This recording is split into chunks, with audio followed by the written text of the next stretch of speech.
Bonjour chers internautes, bon, aujourd'hui nous allons faire une émission spéciale sur ce qui est en train de se passer dans notre pays.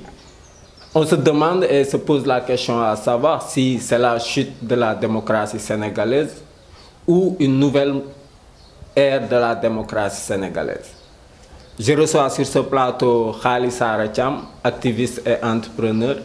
Je reçois aussi Mariama Sen, présentatrice et entrepreneur aussi. Quant à moi, je vais essayer de modérer le plateau. Bonjour Khali. Bonjour cher Abdallah. Comment vous allez? Bien, merci et merci pour l'invitation. Bonjour Mariama Sen. Bonjour. Comment vous allez? Alhamdulillah, ça va. Alhamdulillah. En fait, je vais donner parole à la dame, je vais être galant d'abord. Mariama, en tant que présentatrice, en tant que quelqu'un qui couvre les événements, que pensez-vous, vous l'appelez comment? C'est la chute de la démocratie sénégalaise ou une nouvelle ère démocrate qui est en train de monter? Merci beaucoup pour la question. Je pense que tu es bon quand même très débrouillard. Parce que je pense que Buffy, il y a beaucoup de choses qui sont passées. Tout à fait. Yo xamanteni peut-être jamono ji lañu gis né deugantan dafa dem ba ëpp loxo et bien sûr c'est une chute de la démocratie parce que yakarna ni ci année yi nga xamné mom lañu gën dañ doon wax né Sénégal exemple de démocratie la mais dëkk bo xamanteni ni amul liberté de la presse je le dis parce que journalisme fi gën wax dara ñu jël japp la tëj la moi je dis que loolu démocratie benen chose moy gis ne nit sa opposant la mën na jaar sa kaw prochaine élection nga jàpp peut-être moi je pense que loolu tamit chute démocratie la dëkk boo xamante ne nii kenn sañ ta wax kenn sañ ta ñaan kenn sañ ta jàkkaarloog yow ne la maa la mën je pense que loolu recul démocratique de boo xamante ne nii tey jii le Sénégal maanaam visage bi nga xam ne moom lay présenté devant le monde c'est pas un visage boo xamante ne nii c'est honorable je dirais même que c'est vraiment pâle leneen bi mooy l'autre partie damay tënk rek l'autre partie c'était quoi? C'est une nouvelle montée de la démocratie selon le peuple. Selon le peuple, parce que aussi il y a la démocratie selon les dictionnaires et la démocratie selon le peuple. Tout à fait possible. Tout à fait possible parce que amna lo xamanteni buñu démé ba jakarlo mom je pense que c'est le peuple même qui doit prendre ses responsabilités pour réclamer ce que lui revient de droit. Tout à fait. Parce que démocratie bobu lañ wax. Démocratie bobu en fait waruñ ñuko privé. En tant que citoyen, en tant que askanu Sénégal dañu mëna juk xéxal suñu bop nangu wat li nga xamanteni mom des mains de l'oppresseur parce que tamit il faut ñu reconnaître ko ki nga xamanteni ni mom mo nek déjà ñu koy qualifier de tous les noms mën na nekk dëgg comme mën na bañ a nekk dëgg waaye daal li ñu xam ba xam ko daal mooy jamono ji kenn amatul droit wax wala ñaan donc c'est au peuple de se lever parce que nag ñun ñoo am dernier mot bien c'est vrai donc c'est tout à fait possible que les filles nekk le déclic enfin pour que ñu récupérer waat li nga xamante ne nii moom la ñu moom te suñu démocratie. Ok merci Mariama Sane naa ñëwaat léegi ci yow en attendant Khali quant à vous loo xalaat c'est la chute de la démocratie ou une nouvelle démocratie qui est en train de s'installer vue par le peuple comme je dis tout le temps. Bon, merci Abdullah. Pour parler de la chute, lu taxaw mooy chuter. La démocratie au Sénégal slogan la woon rek. En Afrique partout en Afrique excepté quelques pays. da nga leen di citer. Ghana, Botswana, Tanzanie et autres. Mais Afrique francophone dañuy gis ne tey démocratie mën nañ ko chanter tout le temps.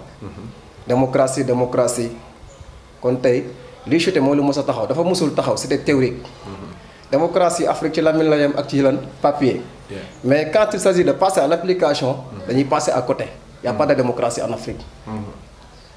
Sénégal bi nga xamante ni tey jii était tant convoité par le monde entier.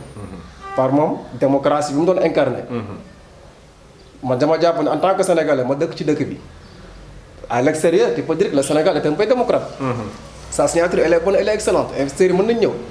Comme ils ont l'habitude de le dire les politiciens. Mais à l'intérieur nous qui vivons ici savons que le Sénégal amul benn démocrate bu ci am. Preuve mooy lii l'avènement du massage tey lu mën ko rek ci benn fan. Absence de démocratie de dialogue de débat. institution yi bañ a dëgër ak justice bu corrompu moo ñu yóbbee tey lii yëpp tey. dëkk bi tey à l'arrêt parce que une semaine l'économie est à l'arrêt. lan moo ko waral tey jii mooy l'absence de démocratie. bu amoon tey débat entre le peuple ak le gouvernement. entre les individus. kon tey jii mënoon nañu régler suñu problème fekk duñu yegg si fii yëpp. quant à nouvelle montée de nouvelle montée. d'une ère démocratique mën nañu ko inspirer. mën nañ ko espérer aussi. parce que tey jii boo xoolee avec nouvelle vague de contestation bi nii. jeunes yi ko porté. 16 ans 17 ans 20 ans. on est au devant. maintenant ce n'est plus porté par les Y'en a marre. par les France Dégage. mais jeunesse la boo xamante ne tey jii nekkoon nañ di nelaw. ni ma ko mënoon tuddee.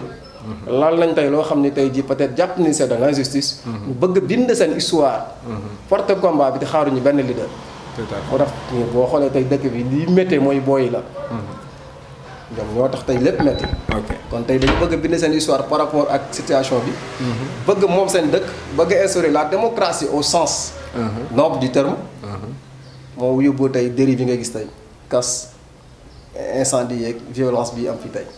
kon mën naa gëm ni tey avec cette jeunesse tey dañu bëgg bind histoire pour dugg ci beneen ère démocratique. démocratique bu dëgër boo xam ni mën nañu ko tuddee démocratie. ok maintenant ne pensez-vous pas parce que tey bu ñuy wax dëkk c'est sa jeunesse gars yi dañ fi xeexoon ba sonn pour Ablaye Wade ba bu mu ñëw au pouvoir jeunesse bi moo xeex on est d'accord. bi jeunesse bi xeexee dañ ne victoire démocratie victoire jeunesse. jeunesse boobu xeexoon Ablaye Wade ñu retourné wu xeexaat ko mu wàcc teg fi keneen. daal ne mooy espoir.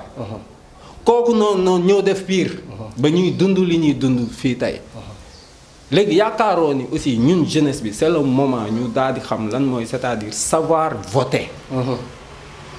Est-ce que on doit voter pour une personne parce qu'il est opprimé. rek parce que Sénégal aussi boo ñëwee ñu gisee yow tu es opprimé jël nañ la tëj la këng tey Khalifa Sall tey bu ñëwoon présenté wu am occasion nekk président. parce que il a été opprimé. Sonko tey bu ñu ko bàyyee bu dee dem na présenté wu am occasion nekk président. parce que pourquoi il a été opprimé. mais Macky Sall a été opprimé. population bi xeex ndax moom. évidemment tey mu nekk au pouvoir. teewul c'est ce même gars là moo ñëw tey teg ñu li ñuy dund nii. donc est-ce que ñun ñii di dem di voter aussi ñun population bi aussi. amuñu ci wàll.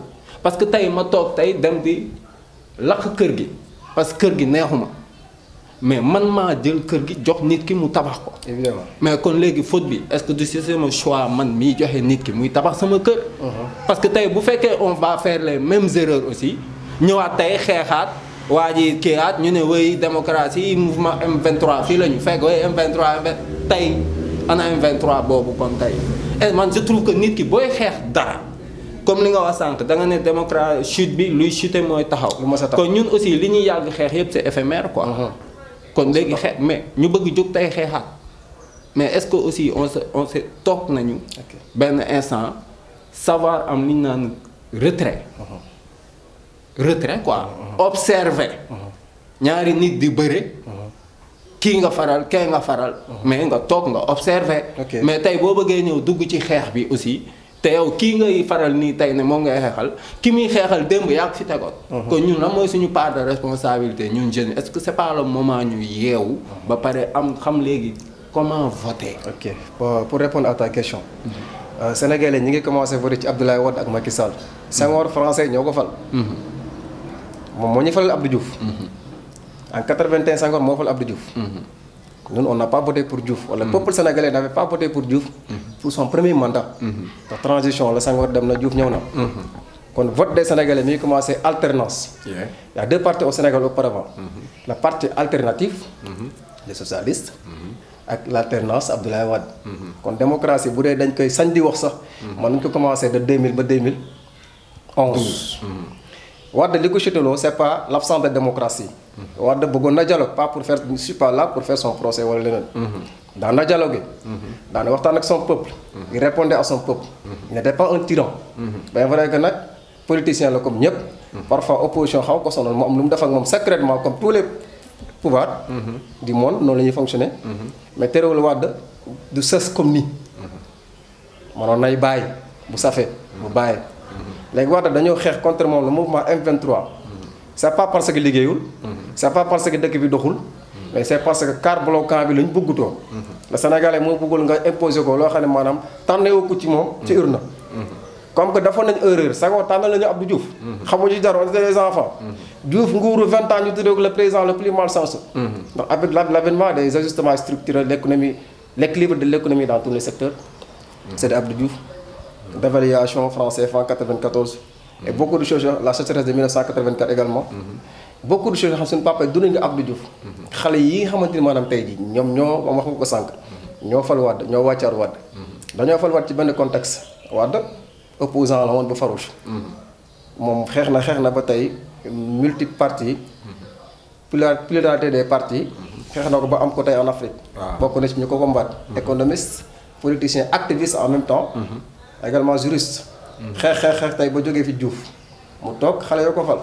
mu portoon benn projet de société. gars yi gëmoon ko ci projet de société boobu muy doxal. de 2000 ba 2004 c'était la floraison. bon d'après les dires 2004 ba 2007 c'était des hécatombes. peut-être commencé na xeex ak tubaab ba. ma ngeen di génne. bon puisque on est colonisé fi ñu la mën a jaar pour mën la yàqal mooy lii dugg ci réew mi. waaw dara lu mën a jóge fii. gaz bi seer na lépp seer na Sénégalais ñi mel xiif. juste histoire la rek pour wax Wade li taxoon ñu wàccee ko. c'est pas l'absence de la démocratie. mais leneen la loo xam ne maanaam tey jii vie sociale bi xawoon na métti. en même temps bëggoon nañu imposer doomam ci nit ñu ko mën yi gancé ndax dara wéeruñu ci. ñu ne car bloquant Karim la bëgg a dugal ticket 25% nga jàll premier tour top. information bi jàll na mouvement yi jóg nañ M23 xeex nañ ko mu retirer projet bi ci journée bi. vous voyez la grandeur de Wade. kon ñu jëlee ko fi. ak même temps problème troisième mandat. ndax noonu dañoo jàppoon ni Wade warul am troisième mandat.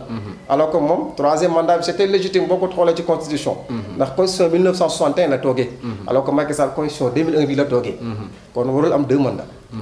léegi nag ci kaw loolu yëpp nag démocratie bu ñu ko xawoon xeeñ ci jamonoy Wade saa waay dafa ñëw dindi xet bi yëpp. ndax bu ñu fi toogee ba léegi boo bàyyi xel day matt du dellu ginnaaw. yoo xamante ni mënoon na bañ a dépasser 24 heures. dana ciy pousser wane dooleem sa force ba ñu fi mujj dégénéré tey jii. kon nag jeunesse bi nga xamante ni maanaam moom nga doon wax sànq man de pour man je pense bien que pour ñu fal président c'est sur la base d'un programme. on n'est pas aux États-Unis avant ñu lay fal c'est ta personne d'abord. Sénégal tey boo doon fal nit par sa personne doo fal kenn. mais loolu dafa war a jeex. dafa war a jeex évidemment fal nit par sa personne moo tax ñuy dund li ñuy dund. nii waaw xam nga réalité ak culture bi dafa am loo xam ne maanaam moo am moo ni la tey jii Sénégal bu dee da ngay fal nit par sa personne doo fal kenn. réew mi du am njiit. ndax ku ci nekk am na loo xam ne tâche na. ba buñ ko feeñalee doon na ko mu jiite la. kon dañuy fal nit sur la base d'un programme ak ku tane même ci côté personne. waaye moo tax peut-être Ousmane Sonko. sa waay minimiser na ko ak xeex bi muy porté nii tey mu dem ba am ampleur bi mu bett ñëpp projet bi mu porté la dafa porté projet de toute une jeunesse. projet la boo xamante ni ku ci nekk da nga ciy gis sa bopp. projet la boo xamante ni peut-être bu ko réaliser dans ce pays. lu ci bëri ñu koy jooy mu métti ñu dina fi jaaree jeex. ok léegi damay laaj Mariama si fi mu arrêté nee na projet bu mu am ak loo xam daf ko teg jeunesse bi. jeunesse boobu noonu am ci moom yaakaar am ci moom espoir est-ce que boo nekkee leader nga am benn projet jeunesse am ci yow yaakaar am ci yow espoir à partir de là est-ce que am na yoo xamante ni warati na. déjà je dis que ni projet Sonko ngeen wax. je pense que ça dépasse même cadre du Sénégal. c'est un projet boo xamante ne nii c'est pour la jeunesse africaine en général. et pour ñëw ci sa question te mooy que ni lan moo tax par exemple moom profilam j'ai pas compris en fait. en fait d'abord ñun ñu jàng ci lii xew pour apprendre à voter xam ni nit c'est pas parce qu'il est opprimé que dañ ko war a voter et aussi est-ce que tey boo nekkee leader. ñun ñëpp bon comme li nga wax sànq am na fu ñu jaar xam nañ lan mooy leadership tu n'es plus une personne lambda et est-ce que yaakaaroo ni en tant que leader maintenant nos leaders wala boog ñun jeunesse parce que lii xew na ba pare ah mais dañuy wax pour beneen yoon tey keneen ki nga xam ne xëy na ñëw na ñun ñu teg si ni yow nañ bëgg suba nga yor suñu réew kooku est-ce que warul xam ni moom il n'est bien vrai que ak lu mu modeste kooku dafa war a conscient ni moom il n'est plus une personne lambda parce que dafa am lu mu bëgg et que comme ni nga wax Afrique nañ nekk boo bëggee dara dañ lay xeex kon est-ce que war nga def loo xamante ni da ngay jox sa noonu arme ba ñu xeex la ba yow loolu noonu nga bëgg nga accéder parce que tey s'il tombe kon donc si je vous comprends bien justice nañu wax ak nguur ak état bu la bëggee tëj da lay tëj kon tey bu dee dañ ko tëj kon rêve toute une jeunesse est à l'eau. léegi yow kon yow est-ce que tu dois pas à partir de ce moment xam ni que yow y a des choses que tu dois pas faire effectivement je pense que Wolof Ndiaye dafa ne ku ñëpp di xool da ngay xam fi ngay teg sa tànk. tout comme l'a si bien dit Maître Abdoulaye Wade, Ousmane Sonko il a manqué de prudence. aussi am na maturité politique boo xam ne am na ko il faut tamit ñu wax ko. te dund koo xamante ne nii ñëpp ci yow la ñuy xool wala ñu ngi lay surveiller. yaakaar naa ne am na yenn endroit yoo xamante ne nii. boo fay dem itam war nga am ñoo xamante ne nii ñoom ñoo lay chaperonné. pour lu fa mën a xew kat ñu mën laa seedeel. dem nag ci salon de massage d'accord. bu ñu toogoon fii di wax ne waru ca dem jugement moral la ñuy def sur la personne de Ousmane Sonko mais tam bu ñu fàtte benn affaire mooy li nga wax sànq rek koo xamante ne ni dafa porter peut-être espoir de toute une nation et ça va au-delà même du Sénégal wax naa ko tantôt parce que espoir bi muy porter c'est pour toute l'Afrique parce que boo suivre ay discours am rek da ngay comprendre beaucoup de choses kooku nag dafa war a xam fu mu waroon teg tànkam mais nag leen tamit dafa am il faut ñu xam ne Ousmane Sonko c'est pas un prophète ni un saint ni un demi-dieu c'est une personne comme ñun ñëpp sénégalais lambda.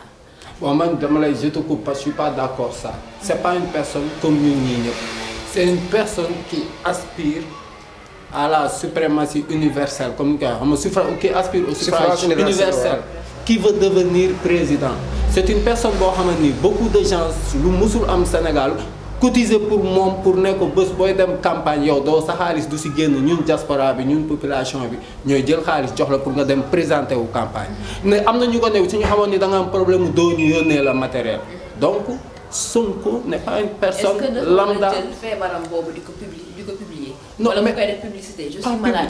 mais est-ce que man d'abord li may laaj ci mooy. non pas mu def feebar pas mu def feebar. li may laaj ci mooy.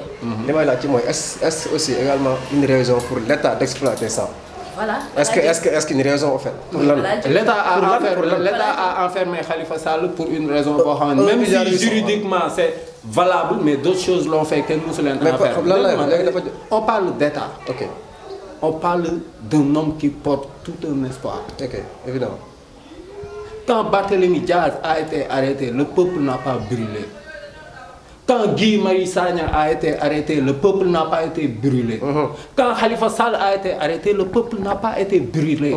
Karim Sonko, Karim Wade à son époque, yëngal nañ mais le peuple n'a pas été brûlé. Évidemment. Donc kii tey dafa indi maanaam ampleur peut-être tey Macky Sall et le gouvernement Macky Sall sont en train de réaliser tey en fait ampleur bi waa ji am ci xolu Sénégalais. xam nga nan laa ko lire rëgguma la. waaw. ñu jàpp Khalifa Sall dëkk bi tàkkul. waaw Karim Wade dëkk bi tàkkul donte sax amoon na quelques jeux de manifestation. waaw lii est-ce que jotul Sénégalais yi naan trop c'est trop bu ñu bàyyee mu brûler ñëpp. jël opposant yëpp konal leen motif secrètement bëgg leen teg.